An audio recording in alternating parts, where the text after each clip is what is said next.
What is up, Discarte fam? Welcome back to another episode of Discarte with Mendy. And in this episode, we talk about different investments for OFWs this 2022. Ngayon yung mga i-discuss ko dito, specifically yes for OFWs, pero if you're living here in the Philippines, pwede nyo rin gawin to. But before we move forward, I just want to make it clear I am not a financial advisor. Everything I say is just my own personal opinion. You still have to do your own personal research in order to properly invest your money. As a matter of fact, understand the investments that you're gonna make. Understand that there will always be a risk in investing. Mapa-business man yan, mapa-stocks man yan, mapa-ngayon, mapa-bukas, and moving forward, there will always be a risk. There is no right time in investing. Tingnan nyo na lang si Tito Warren Buffett. Nag-spending spree ng $51 billion even if may upcoming recession ang US. He sees something that we don't. Talagang in-embody niya yung be greedy when others are fearful. Pero si Tito Warren Buffett, marami ginagawang research yan. Plus, on top of that, sobrang dami niyang cash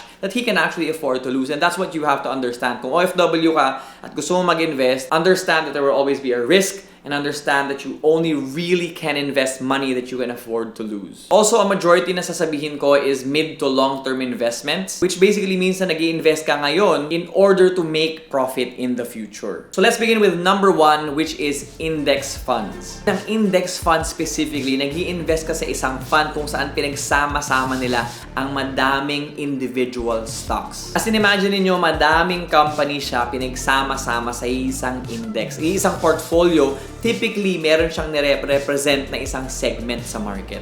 Bakit index fund yung inuno ko? It is simply because it is, number one, managed by experts. Hindi ka na magbibigay ng oras pa para mag-research ng individual stocks. Hindi ka na mag-aaral ng stock trading para makapasok dito. Number two, maganda ang spread ng risk dahil nga madaming companies under one index. So, pag may bumagsak na isang company doon, madaming companies nasasalo. Number three, mababa ang transaction fees nito kasi nga wala masyadong gagawin yung fund manager mo. Talagang ima-match niya lang yung performance of each index. And last but not least, cheaper ang tax sa index funds kasi nga hindi masyadong nagliligot yung pera mo doon. Ngayon dito, locally, meron tayong iisang index which is the PSEI. Pero kung nasa US ka, medyo mas madami-dami tayong options. Meron kang S&P 500, meron kang Nasdaq, Dow Jones Industrial Average. Also dito sa Pinas, medyo mas mataas yung fees natin. I think yung pinakamababa is called Financial at 0.5% and then the rest going up 1%. So again, if you live in the US or have an international broker, for example, there are many ways, okay, to buy into indexes. And just to double down on this, the best trader in the history of mankind, si Tito Warren. Sabi niya, for people looking to build their retirement savings,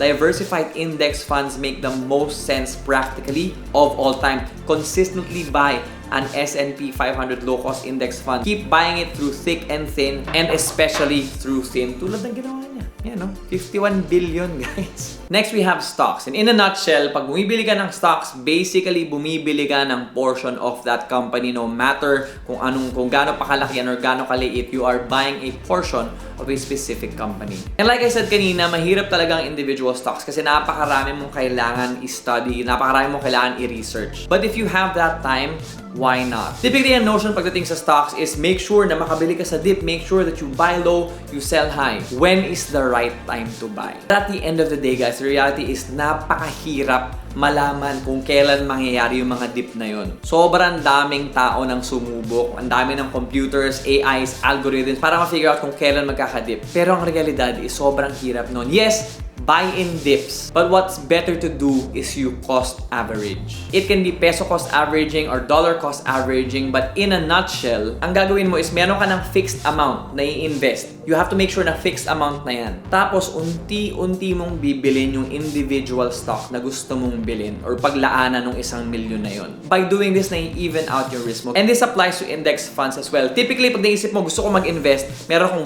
1 million. Saan ko ilalagay itong pera na to? Papasok itong pera na to ngayon na. If you do it that way, okay, medyo mas mataas talaga yung risk because if in case pinasok mo yan, may mangyaring crisis sa company or economic crisis, babagsak yan, buong babagsak yung 1 milyon mo. Yun yung reality nun pag binili mo ng isang bagsakan. Guys, research on cost averaging because I really think it'll help you down the road if in case you want to take the stocks path. At this point, alam ko medyo confused na kayo, but trust me, when you deep dive in this, hindi siya ganun kahirap talagang intindihin. And above the confusion, both of these two, given the time, no, if you have the patience of 5 to 10 to 20 years down the road, both of these can really make you rich. If you ask me kung anong tamang proportion ng individual funds versus index funds, I think the safest route to take is the 90-10 split, where 90% is invested in index funds and then 10% is left for the high risk, high reward stocks or whatever investment you want to make. Ngayon, kung gusto mo talaga mabilis ang returns, mabilis ang kita, it is without a doubt na negosyo talaga ang mabilis na ROI. Napakadaming negosyo ngayon na pwedeng gawin. This can be in the form of online selling,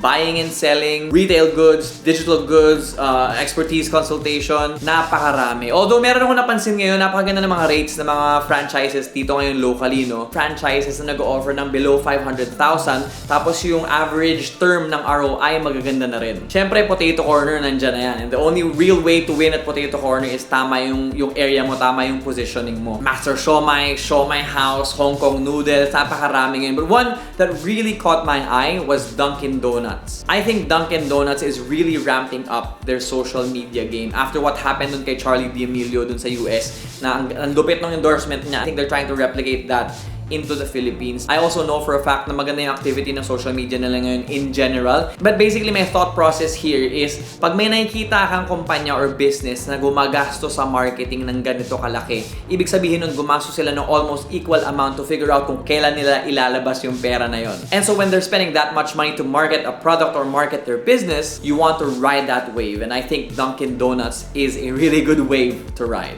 Although syempre, pag bumili ka ng franchise, hindi talaga sa'yo yun, right? Mas fulfilling yung may sarili kang business, mas less yung upfront expenses actually, mas may flexibility kasi sa amount of money that you can actually make kasi pwede ka mag-adjust ng supplier, pwede ka makahanap ng mas murang supplier if it is your own business. So kung kaya mong gumawa ng business while you're offshore or if you are here, I think building a business is the way to go. Just make sure that you have a store management platform dahil mas madaling mag-manage ng business pag nasa iyo yung back-end. Pag nakikita mo yung actual activity ng negosyo mo, you can manage your business even if you're not here in the Philippines. Madami sa market ng ganito ngayon, madami akong minute, but overall, ang napili ko to partner up with is Enstack. They have what they call a chat store that can take orders over Facebook Messenger automatically. Basically, you can receive orders via Facebook Messenger. It can sync your orders with your Enstack account and manage all of that in one place. They also have a payment system where they can offer COD. They've got e-wallet settlements, bank deposits. They can automate your invoicing and payment methods all within Enstack as well. They even produce analytics where you can track and analyze your expenses, your sales, and in the same way you can track your inventory. And I think the best feature that I really was surprised that they have within the Enstack app, they've directly partnered up with courier companies, making the entire process easier and even cheaper. May it be standard or even same-day shipping.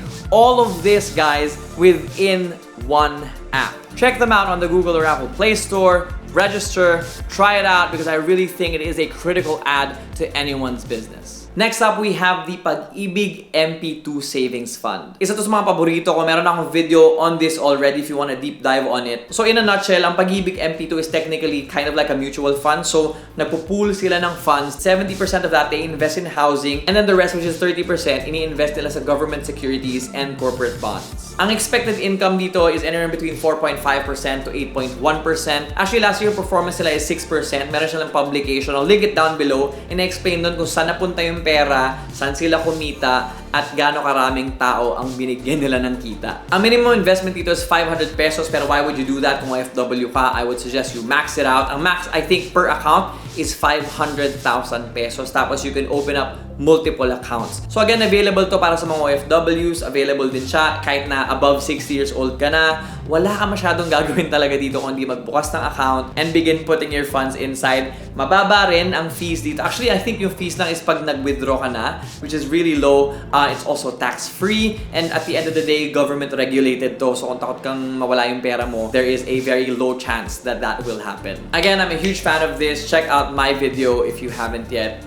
Next up, sobrang gasgas na nito, but real estate. So kung OFW ka tapos God willing, meron kang ipon, malamang sa malamang na consider mo na ang real estate. Although guys, real talk, medyo moderate lang ang appreciation ng real estate ngayon. Hindi kagaya ng dati, the previous years prior to the pandemic. But overall, I think it is still the number one option because it has a really high potential in terms of returns in the future. But beyond buying and then holding and then selling kapag mataas na yung presyo, madami pa ring ways para pagkakitaan ng real estate. Maaring bumili ka ng apartment for rental income or bumili ka ng lupa tapos gawin mong apartment for rental income. You can flip a house, which is basically buy, ayusin mo yung bahay and then sell. Airbnb, commercial office leases, sobrang daming pwedeng pagkakitaan through real estate. Also, on top of that, medyo okay ang interest rates ngayon. Ewan ko lang kung sobrang outlier ng mga in-applyan ko, but I just got approved. One bank approved me. I won't say the name of the bank, but one bank approved me 5.something% lang. Actually, I think flat na 5% yun. And so if you have the capability to do so, buy real estate now. Kung may tao ka dito to help you do that, much better. But again, this is probably one of the higher yielding investments you can make on this list. And that is it for this episode, guys. Hopefully, I gave you options as to what types of investments you want to put your money into. Or kung wala ka napili doon, I hope I inspire you to invest or start a business. If you haven't yet, please click the subscribe button. Kung gusto mo pa makanood ng content gaya nito, click subscribe. Maybe even follow me on Instagram. And as I always say at the end of every episode, keep healthy, stay humble, and appreciate the small things. My name is Mendy, and this has been Discarte with Mendy. The way I deliver, they pros to.